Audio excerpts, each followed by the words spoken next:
Sí, dos.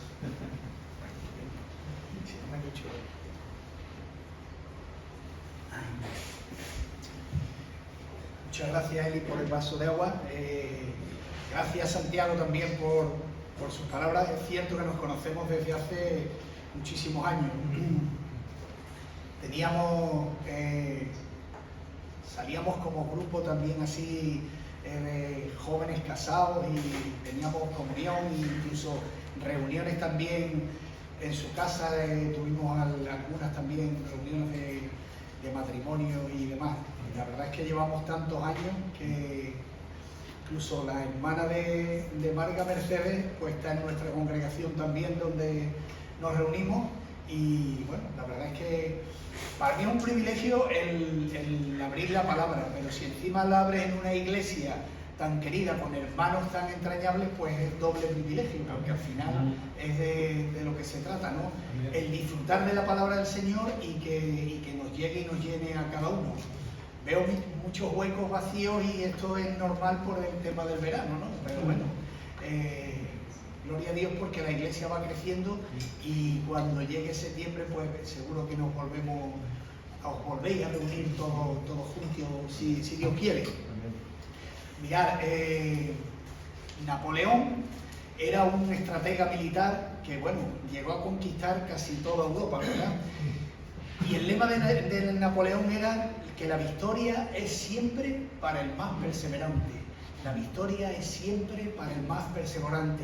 Hay un autor anónimo que dice que con la perseverancia se logra el éxito allí donde otros fracasaron. Y esto es absolutamente cierto. A veces nos atribuimos nuestros fracasos a la mala suerte, a que no era el momento, y no estamos dispuestos a reconocer que en realidad se trataba de que no habíamos perseverado lo suficiente. Lo vemos en muchas áreas a veces de nuestra vida, en los estudios, en el trabajo, en el deporte. Los fracasos muchas veces, en la mayoría de las ocasiones, se deben a la poca perseverancia, el seguimiento que vamos haciendo, porque la perseverancia es la clave. Y siempre estamos dispuestos a veces a echarle las culpas a la situación, decir a echarle las culpas incluso a otras personas, ¿no?, de nuestros fracasos, y simplemente es por una incompetencia nuestra, simplemente es porque no nos esforzamos lo suficiente. Y en la Biblia podemos ver muchos ejemplos de perseverancia. En esta mañana me gustaría que viéramos uno de ellos, que es exactamente la mujer cananea o también la mujer sirofenicia. Se encuentra en Mateo 15, 21, es la mujer cananea, pero también está en Marcos 7, 24, que habla de la mujer sirofenicia. Es el mismo pasaje, pero en este caso quiero que veamos Mateo 15, 21. Así que si me acompañáis a Mateo 15, 21.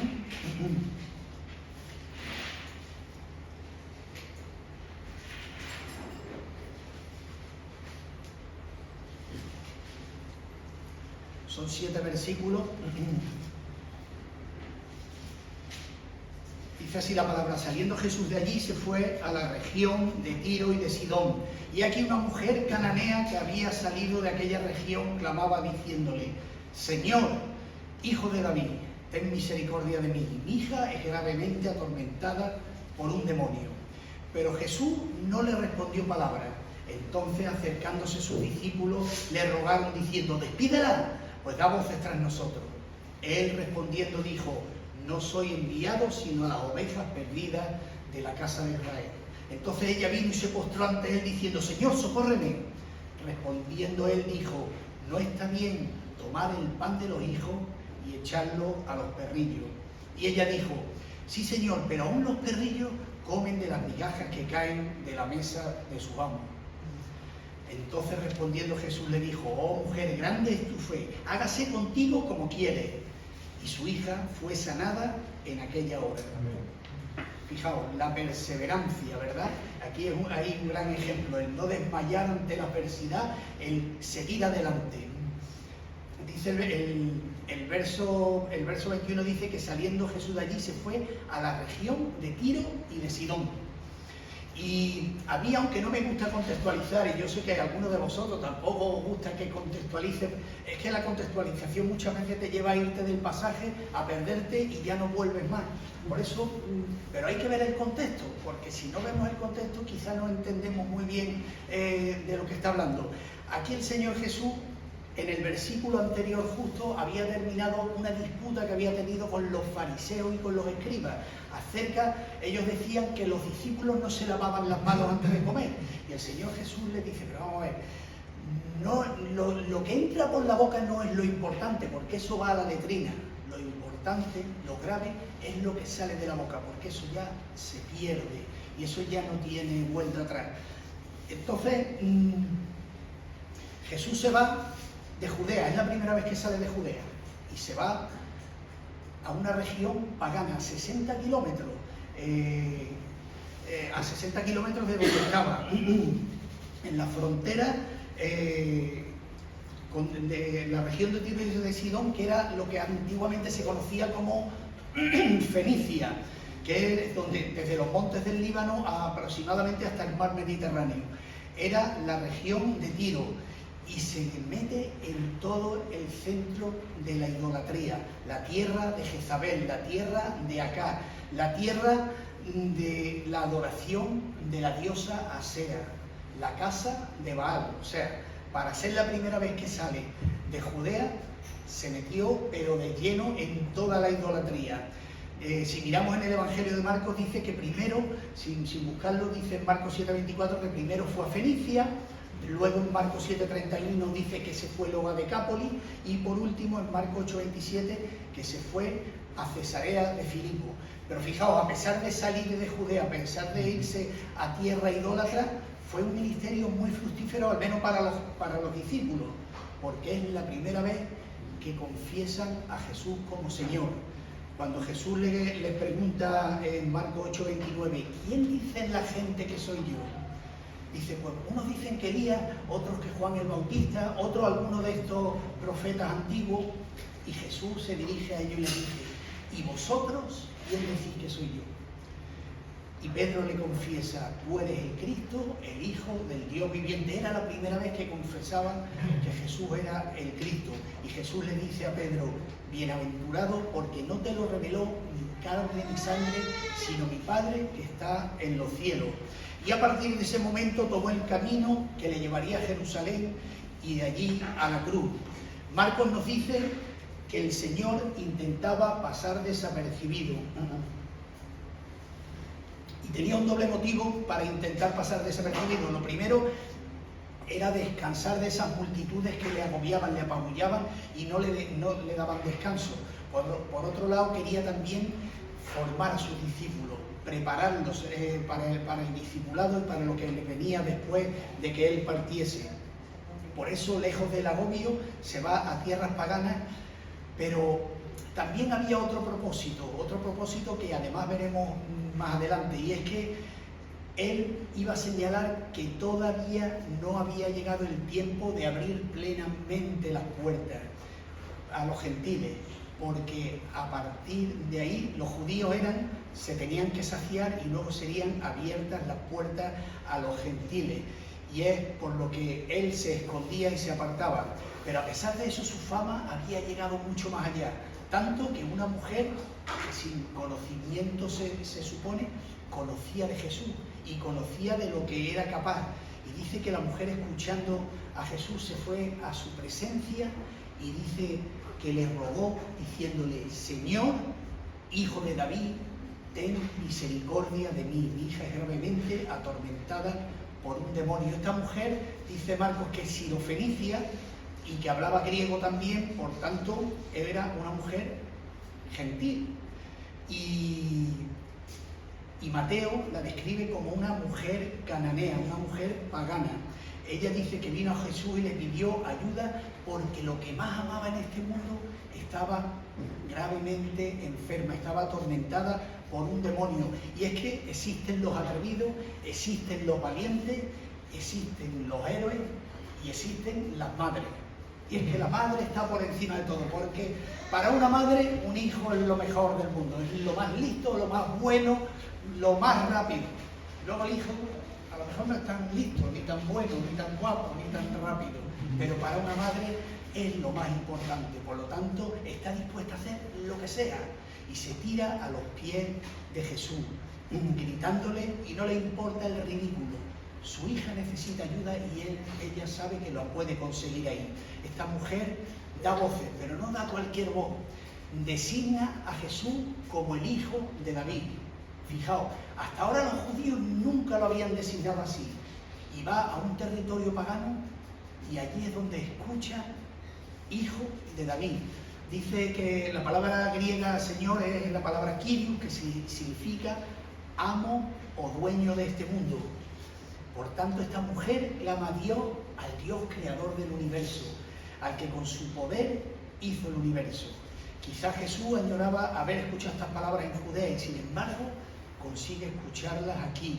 Luego más adelante las escucharía, pero cuando hace la entrada triunfal en Jerusalén, ahí es donde realmente le proclaman, porque incluso sus discípulos le llamaban maestro. Sin embargo, se va a un pueblo gentil, idólatra, fuera de Israel, y allí escucha la proclamación de su poder. Dios mío, hijo de David, ten misericordia de mí. Y dice el verso 23 que Jesús no le respondió. Entonces, acercándose sus discípulos, le rogaron diciendo, despídela, pues da voces tras nosotros. La primera reacción de Jesús es inesperada, no le responde nada, ni siquiera se detiene a escucharla, sigue adelante. Pero ella sigue dando voces y esto incomoda a los discípulos y quieren una solución. Y esto a veces nos pasa a nosotros también, ¿eh? Cuando nos incomoda algo, queremos una solución, no queremos asumir nosotros nuestra responsabilidad. Siempre esperamos que otro lo solucione. Y a veces incluso estamos dispuestos a andar en la cuerda floja, donde nos podemos caer, pero siempre esperamos que la red de Dios esté debajo para si nos caemos que Él nos recoja. Despídela, pues da voces tras nosotros. Los discípulos que querían que Jesús la despidiese, y es que cuando algo nos molesta queremos quitárnoslo rápido, no tenemos paciencia ni interés. ¿Que no opina como yo? Pues a un lado. ¿Que no le gusta lo que yo digo? Pues a un lado. ¿Que no me aplaude? Pues a un lado. Buscamos siempre vivir una vida predecible, una vida sin sobresalto, y cuando esto ocurre o cuando nos molesta, pues lo queremos apartar. Dice el verso 24 que Jesús le responde, no soy enviado sino a las ovejas perdidas de la casa de Israel. No soy enviado sino a las ovejas perdidas de la casa de Israel. Los discípulos, me imagino, que se empavonarían ahí, no, esto es para nosotros nada más. Se hincharían el pecho como palomos, ¿verdad? Esto es nuestro solo, como si hubieran hecho algún mérito para ello, ¿no? Tenemos más mérito que el resto de gentiles, y es que podemos llegar a pensar que la salvación es algo que nos merecemos nosotros, que algo hemos hecho para que el Señor nos lo dé. Incluso hay algunos que piensan, bueno, respetando todos los pensamientos, de que el Señor ve lo que nosotros somos y por eso nos predestina desde la antigüedad. Nosotros no tenemos nada, no aportamos nada a la salvación. La salvación es por pura gracia de Dios, es un regalo inmerecido. Pero Jesús le quiere recordar cuál es su prioridad. Y es que cualquier judío conocía la historia de Israel y los problemas que habían tenido con los cananeos, que a pesar de que a Josué, a Moisés también, pero Josué le dijo, allí donde pisares será vuestro. Sin embargo, ellos por comodidad quizá prefirieron dejar allí a los cananeos. Los hicieron tributarios, pero no los echaron, no cumplieron el mandato del Señor y ahora se ven con esta situación donde no pueden expulsarlos. Además, la ley judía separaba a los judíos de los gentiles. Es más, en el mismo templo había un muro de separación que separaba tanto a judíos como a gentiles, y además con pena de muerte si alguno traspasaba de un atrio a otro. Y es que aunque Jesús vino a salvar a los judíos, también vino a salvar a los gentiles. Pero esta salvación debía producirse en base a un orden riguroso. Primero al judío y luego al gentil. Pablo lo dice en Romanos 1:16, que la prioridad concernía a Israel en el plan de salvación, al judío primeramente y también al griego, dejando claro simplemente el orden de cómo iba a ser. Y esto ocurre así porque en Juan 1:11 dice que a los suyos vino y los suyos no le recibieron. Y eso abrió la puerta a los gentiles. Fueron los mismos judíos con su rechazo los que hicieron que esa puerta se abriese y que los gentiles tuvieran acceso a esa salvación. Y lo mismo mandó Jesús cuando mandó a predicar a los discípulos. En Mateo 10 dice, a estos 12 envió Jesús y les dio instrucciones diciendo, por camino de gentiles no vayáis y en ciudades samaritanas no entréis, sino id antes a las ovejas perdidas de la casa de Israel. Y es que la salvación es para todos, pero solo los judíos conocían el camino aunque no lo seguían. ¿Recordáis la conversación que tuvo Jesús con la mujer samaritana allí en el pozo de Jacob, verdad? Le decía a la mujer samaritana, nosotros adoramos en el monte y vosotros adoráis en Jerusalén. Y el Señor Jesús le responde, vosotros adoráis lo que no sabéis y nosotros adoramos lo que sabemos, porque la salvación viene de los judíos. Y a través de Israel vino la salvación a los gentiles. ¿Por qué? Por su negativa, por su rechazo. Ese olivo fue desgajado y injertado ese olivo silvestre que somos nosotros por la gloria de Dios. Y no podemos añadir absolutamente nada, porque los gentiles pudieron entrar en la salvación. Pero también nos ha abierto una cosa, para que no nos jactemos. Dice el versículo 18 de Romanos 11, no te jactes contra las ramas, porque si te jactas, sabe que no sustentas tú la raíz, sino la raíz es la que te sustenta a ti. Así es que, si los judíos se jactaban, nosotros no nos jactemos por ello, porque no podemos añadir nada a la salvación. No somos pecadores y solo por gracia somos salvos. Porque si nos jactamos, no seremos salvos, sino por la misericordia infinita de Dios. Dice el versículo 25, que ella se postró ante él y le dijo, Señor, socórreme. Socórreme. Y esta es la actitud que espera el Señor de cada uno de nosotros. Que cuando tengamos un problema, vayamos a Él. Que además nos postremos delante de Él. Que estemos dispuestos a humillarnos y a reconocer nuestro pecado y a apartarnos. Que busquemos a Dios, que es el único que puede ayudarnos. Cuando ya no podemos, cuando ya nuestras fuerzas fallan, Dios es el único que puede obrar el milagro. Cuando nosotros ya no llegamos, Él lo perfecciona. Debemos postrarnos y humillarnos y reconocer que en nuestras fuerzas no podemos. Dejar que el Señor sea quien obre. Jesús le responde a este grito desesperado, no está bien tomar el pan de los hijos y echarlo a los perrillos. Hay que ver qué desconsiderado, ¿no? Aquí la palabra perrillo significa perro doméstico. No está hablando de un perro callejero, un perro sarnoso, sino un perro que vive en una casa y que es alimentado de sus dueños. A pesar de eso, los israelitas utilizaban la palabra perro, que en hebreo es goy, para referirse precisamente a los gentiles. Pero los hijos, aquí los hijos se está refiriendo a los que estaban sentados a la mesa, a los que tenían el privilegio de disfrutar de ese banquete espiritual. Y los perrillos eran los gentiles, los que aún no habían sido admitidos a ese festivo. Pero nunca fue el deseo de Dios que sus bendiciones quedaran limitadas solo a los judíos. Jesús dejó entreabierta aquí la puerta y si leemos bien el versículo dice, deja que primero se sacien los hijos. Por tanto, no iban a ser los únicos, pero primero tenía que empezar por los judíos. Pablo también nos lo recuerda en Romanos 1:16, que el Evangelio es poder de Dios para salvación a todo aquel que cree. Primero al judío y después al griego o gentil. Por tanto, la salvación es universal entre sus escogidos. Esto es así. Pedro también nos recuerda que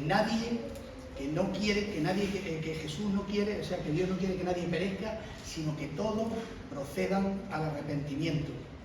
Y en el verso 27 ella le dice, Señor, pero aún los perrillos comen de las migajas que caen de la mesa de su amo. Fijaos, qué humildad de la mujer, ¿eh? Aún los perrillos, si me llamas perrillo, estoy dispuesto a asumirlo. Soy un perrillo, pero incluso los perrillos comen de las migajas que caen de la mesa de su amo. Ella entendió su posición, su rol ante la salvación. Y no disputó con el Señor, simplemente entendió que los judíos tenían los pactos y las promesas, pero ella estuvo dispuesta a soportar ese reproche, sabiendo que el Señor, que incluso de esas migajas, podría hacer un gran milagro. Como explica Pablo también a los Efesios, en Efesios 2:12, dice: los gentiles estabais sin Cristo, alejados de la ciudadanía de Israel y ajenos a los pactos de la promesa, sin esperanza y sin Dios en el mundo. Pero ahora en Cristo Jesús, vosotros que en otro tiempo estabais lejos, habéis sido hechos cercanos por la sangre de Cristo. Y es que a través del sacrificio de Cristo ese velo se rasgó y esa separación se rompió. Y ya no hay judíos y gentiles, ya somos uno en Cristo por su sangre. La mujer tenía claro su objetivo, no le importaba humillarse, no le importaba ser insultada. Ella vio al Mesías y sabía que era el único que le podía ayudar. Ella sabía muy bien que unas simples migajas podrían hacer ese gran milagro. Ella sabía que la gracia de Dios es amplia y sabía que podía llegarle a ella. Mientras que los judíos rechazaban el verdadero pan que descendía del cielo, esta mujer suplica simplemente por unas migajas.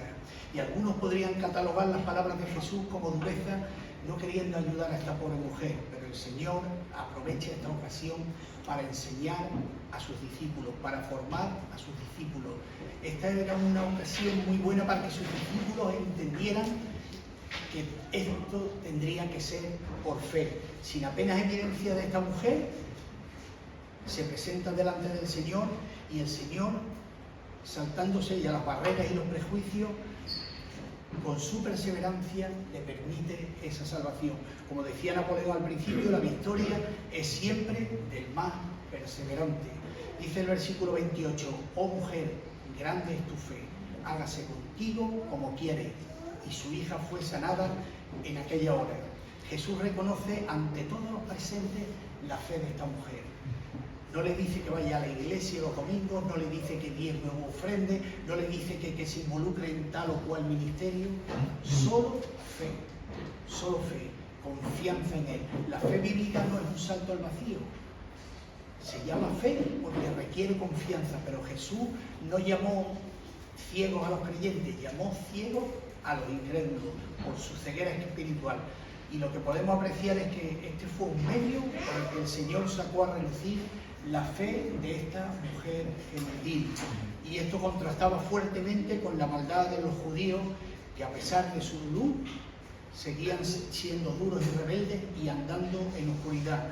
Pero no solo los judíos rebeldes, sino también los propios discípulos, que no reconocían a Jesús como Señor, sino que lo reconocían como un maestro, como un rabí.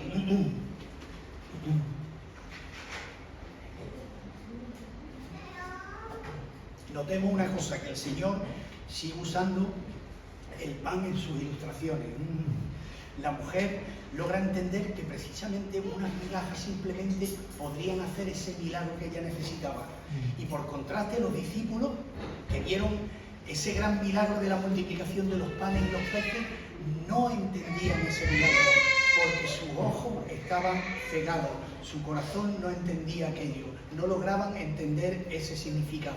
Pero fue la fe de la mujer cananea la que logró eliminar todas las barreras hasta llegar a Jesús. Y esto es un claro ejemplo de que todo aquel que se acerca a la mesa del Señor con fe y humildad recibe ese banquete espiritual. Pedid y se os dará, buscad y hallaréis, llamad y se os abrirá.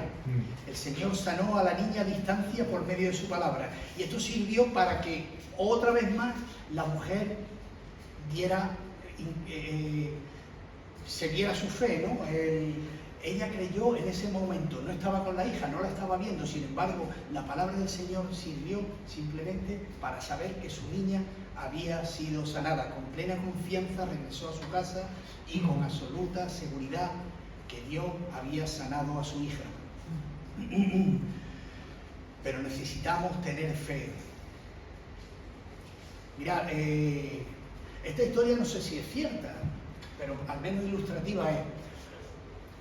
Dice que un pastor compró una casa para su familia y se fueron a ver la casa, empezaron a examinar todas las habitaciones y llegó a una habitación así ovalada con un gran ventanal y dice: oh, este va a ser mi despacho, aquí es donde yo voy a preparar los sermones, voy a meditar, voy a orar.